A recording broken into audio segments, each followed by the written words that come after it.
বিভিন্ন রকম শীতের সবজি দিয়ে মাগুর মাছের একটি রেসিপি আজ আমি আপনাদের সাথে শেয়ার করব।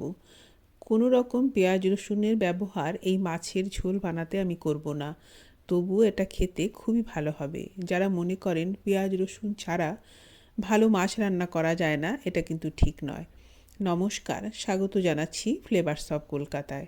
আসুন তাহলে শুরু করি। আমি এখানে দুটো মাগুর মাছ পরিষ্কার করে ধুয়ে কেটে নিয়েছি। এবার এই মাছের মধ্যে আমি দিচ্ছি পরিমাণ করে লবণ, হলুদ গুঁড়ো, কিছুটা ঝাল লাল লঙ্কার গুঁড়ো, আর দেবো একটু সর্ষের তেল। সর্ষের তেল এই জন্য দেব কি মাগুর মাছ একটি আঁশ ছাড়া মাছ।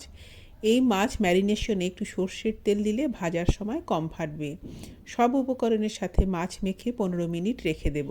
এতে করে মাছের ভেতরে লবণ ঝাল ঠিকঠাক যাবে এবং মাছটা খেতে ভালো লাগবে। আর আমি এখানে নিয়েছি বেগুন।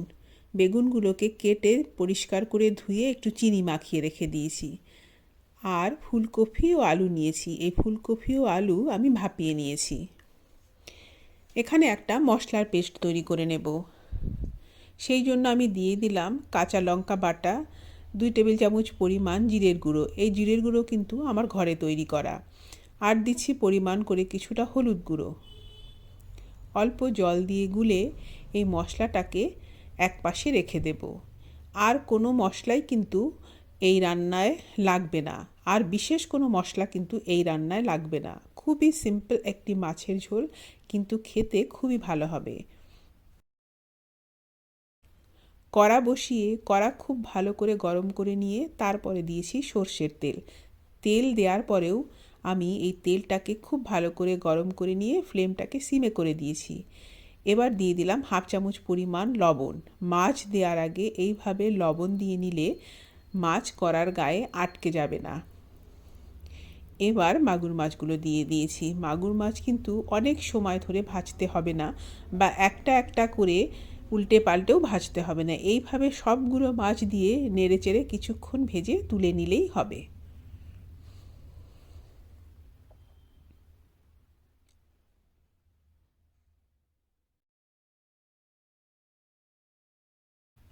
যারা মনে করেন যে পেঁয়াজ রসুন ছাড়া ভালো মাছ রান্না করা যায় না, বা পেঁয়াজ রসুন ছাড়া যারা মাছ রান্নার কথা ভাবতেই পারেন না, তাদের বলবো এই রকম রেসিপি একদিন বাড়িতে ট্রাই করে দেখবেন। ভীষণ ভালো লাগে, গরম গরম ভাতের সাথে খুবই ভালো লাগবে।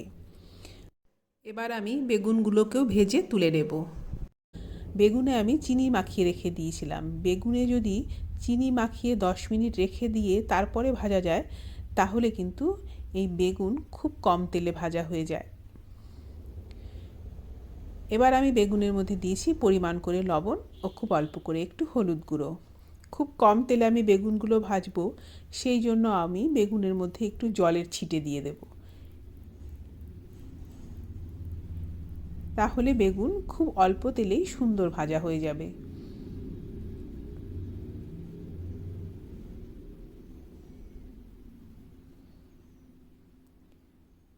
শীতের এই সময়টাতে বাজারে এত সুন্দর বেগুন পাওয়া যায়, ফুলকপি পাওয়া যায়। এই সবজিগুলো দিয়ে যদি মাছের ঝোল বানানো যায় পেঁয়াজ রসুন ছাড়াই, তাহলে খুবই ভালো লাগে খেতে। বেগুনগুলো ভেজে তুলে নেওয়ার পর আমি দিয়েছি পরিমাণ করে কিছুটা সর্ষের তেল। ফোড়নের জন্য দিচ্ছি 2 শুকনো লঙ্কা ও হাফ চামচ পরিমাণ গোটা জিরে। ফোড়নটাকে একটুক্ষণ নেড়েচেড়ে ভেজে নিয়ে দিয়ে দেব স্টিম করে রাখা ফুলকপি ও আলু। পরিমাণ করে লবণ দেব এবং বেশ কিছুটা সময় ধরে এই ফুলকপি ও আলু আমি একটু সোনালি করে ভেজে নেব। কোনো গরম মশলার ব্যবহার হবে না, কোনো টমেটো দিতে হবে না, কোনো পেঁয়াজ রসুন আদার ব্যবহার হবে না, তবুও এই মাছের ঝোল খেতে কিন্তু খুবই ভালো হবে।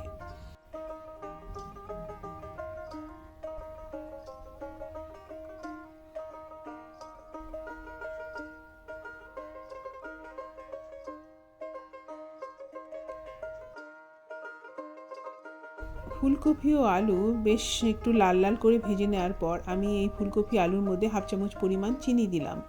ফুলকপিতে কিন্তু এখন খুব একটা স্বাদ থাকে না, এই চিনিটা না দিলে ফুলকপিটা খেতে কিন্তু ভালো লাগে না। আমি তো দিই।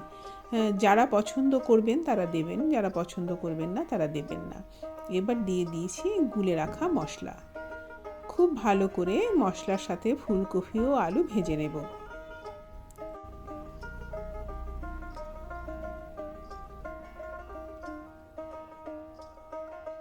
গ্রেভির জন্য আমি গরম জল দিয়ে দিলাম। মাছের ঝোল বানাতে অবশ্যই গরম জল ব্যবহার করতে হবে। ঠান্ডা জল দিলে কিন্তু মাছের ঝোলের টেস্ট ভালো আসবে না। আমি আরও একটু জল দিয়ে দেব, কেন কি মাগুর মাছ একটু বেশি সময় ধরে সেদ্ধ করতে হয়।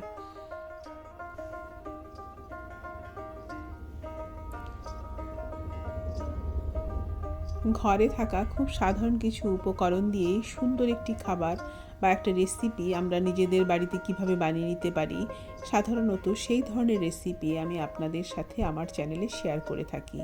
আপনারা দেখুন, আশা করছি আমার রেসিপিগুলো আপনাদের ভালো লাগবে। খুব বেশি তেল বা মশলা দেয়া খাবার আমার একেবারেই ভালো লাগে না। আমি যা শেয়ার করি তা হলো খুবই সাধারণ রান্না, যা রোজ আপনি বাড়িতে করে খেতে পারবেন। ওপরে তেল ভাসছে এরকম খাবার, এটা দেখতে হয়তো সুন্দর বা খেতেও ভালো, কিন্তু শরীরের জন্য ভালো না। আমরা তো বাঁচার জন্য খাই। খাওয়ার জন্য তো বাঁচি না। এটা তো রান্না করার সময় মাথায় রাখতে হবে। এত তেল মশলা ব্যবহার করলে খেতে তো ভালো হবে, কিন্তু সেটা আমার শরীরের জন্য ভীষণ ক্ষতিকর। যাই হোক, কথায় কথায় আমার রান্নাটা হয়ে গিয়েছে। দেখুন এটা দেখতে কতটা সুন্দর হয়েছে। আজ এই পর্যন্তই। আপনাদের অনেক অনেক ধন্যবাদ।